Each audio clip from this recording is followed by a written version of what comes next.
रिसाईपारा वासियों द्वारा दंतेश्वरी माई मंदिर परिसर में श्रीमद् भागवत ज्ञान यज्ञ कथा सप्ताह के प्रथम दिवस नगर में भव्य कलश शोभा यात्रा निकाली गई। इस अवसर पर कथावाचक बाल व्यास, भागवताचार्य पंडित ऋषभ त्रिपाठी, यजमान दंपत्ति मेघराज ठाकुर परिवार सहित बड़ी संख्या में भगवत प्रेमी शोभा यात्रा में शामिल हुए।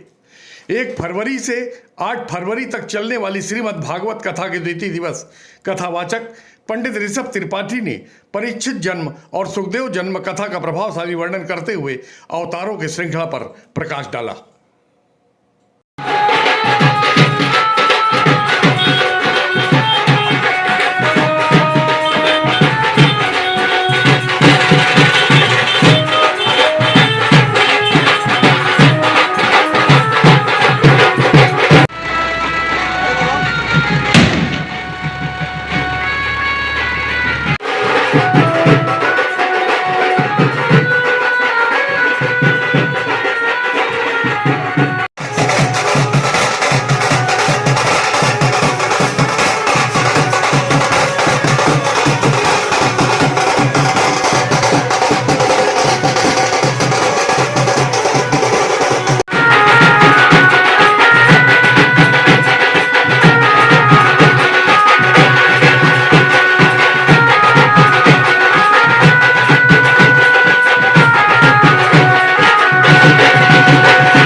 जीव का कल्याण करने का साधन क्या है, ये पहला प्रश्न है।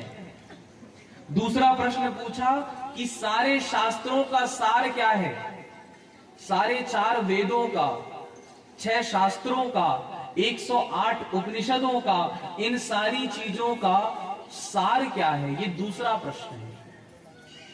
तीसरा प्रश्न किया कि भगवान की इस पृथ्वी पर अवतार कितने हैं, भगवान ने कितने अवतार लिए हैं, तीसरा प्रश्न। चौथा प्रश्न किया कि भगवान इस पृथ्वी पर अवतार क्यों लेते हैं, भगवान के पृथ्वी पर अवतार लेने का कारण क्या है। पांचवा प्रश्न किया कि भगवान यदि इस पृथ्वी पर अवतार लेते हैं तो अवतार लेकर के कौन कौन सी लीला करते हैं, किस किस प्रकार की लीला करते हैं, ये 5वां प्रश्न है। और 6वां प्रश्न है कि भगवान जब लीला समाप्त करके अपने परम धाम चले जाते हैं, गोलोक चले जाते हैं, तो जो धर्म बचता है वो धर्म अंत में किसकी शरण में चला जाता है, धर्म किसके यहाँ निवास करता है। ये 6 प्रकार के जो प्रश्न हैं वो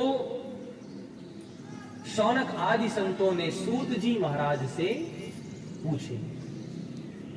और तब सूत जी ने शुकदेव जी का ध्यान करते हुए, अर्थात अपने गुरु का ध्यान करते हुए इस श्रीमद् भागवत महापुराण की कथा को कहना आरंभ किया है। सूत जी शौनक आदि संतों से कहते हैं कि संतों, मैं तुम्हें इन सारे प्रश्नों का उत्तर दे दूंगा, लेकिन उससे पूर्व मैं अपने गुरु का ध्यान करूंगा। और सूत जी के गुरु कौन है, सूत जी के गुरु हैं शुकदेव जी।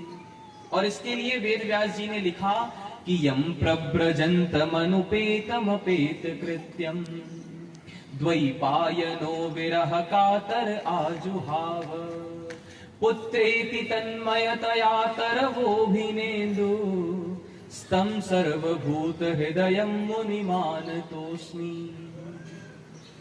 यहाँ पर सूत जी ने अपने गुरु अर्थात सुखदेव जी का ध्यान किया और कहा यम प्रव्रजंतम अनुपेतम अपेत कृत्यम, अर्थात मैं अपने गुरु सुखदेव जी का ध्यान करता हूं जो कैसे हैं। कहा यम प्रव्रजंतम अनुपेत, जिन्होंने अपने शरीर को 12 वर्ष तक अपनी मां के कोख में रखा। सुखदेव जी अपनी मां के गर्भ में कितने वर्ष तक रहे? 12 वर्ष तक रहे।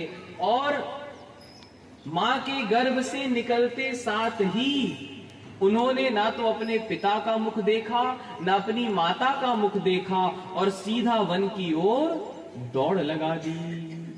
यम प्रव्रजंतम अनुपेतम अपेत कृत्यम, और द्वैपायनो विरह कातर आजुहावा, अर्थात जो कृष्ण द्वैपायन है। द्वैपायन किसे कहा जाता है? व्यास जी को कहा जाता है। वेद व्यास जी को द्वैपायन कहा जाता है।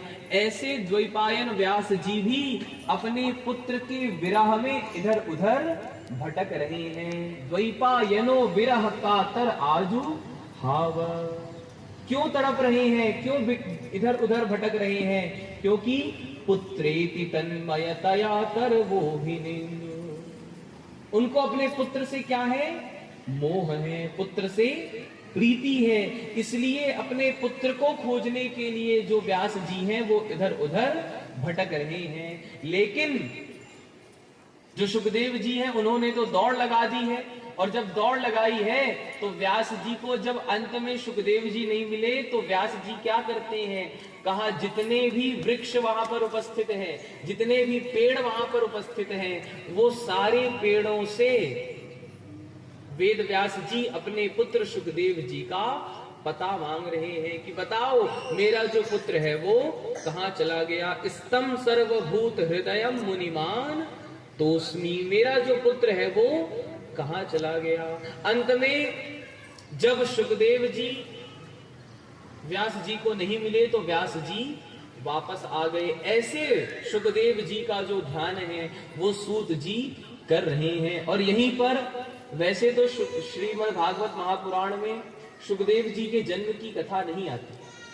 कौशिक संहिता में सुखदेव जी के जन्म की कथा आती है, जिसकी कथा का वर्णन ऐसा है कि एक समय की बात है, नारद जी जो है वो कैलाश पर्वत में भ्रमण करते करते पहुंचे। और जब भ्रमण करते करते आए तो कैलाश पर्वत में कौन रहता है? कहा भगवान शिव और माता पार्वती। अब भगवान शिव का एक ही कार्य है, क्या कार्य है? भगवान शिव का कार्य है केवल भगवान का भजन करना, राम जी का भजन करना, राम नाम का जाप करना। तो भगवान शिव जो है वो राम नाम का जाप कर रहे थे और इधर उसी समय देवर्षि नारद जी का आगमन हुआ। और जब देवर्षि नारद का आगमन हुआ तो पार्वती जी ने नारद जी को देखा। नारद जी को जब देखा तो हाथ जोड़ करके कहा कि गुरुदेव, आपने बहुत दिनों के बाद कृपा की, बहुत समय के बाद आप यहाँ पर आए हैं। प्रश्न ये उठता है कि माता पार्वती ने नारद जी को गुरु क्यों कहा? क्योंकि नारद जी ही माता पार्वती के क्या है?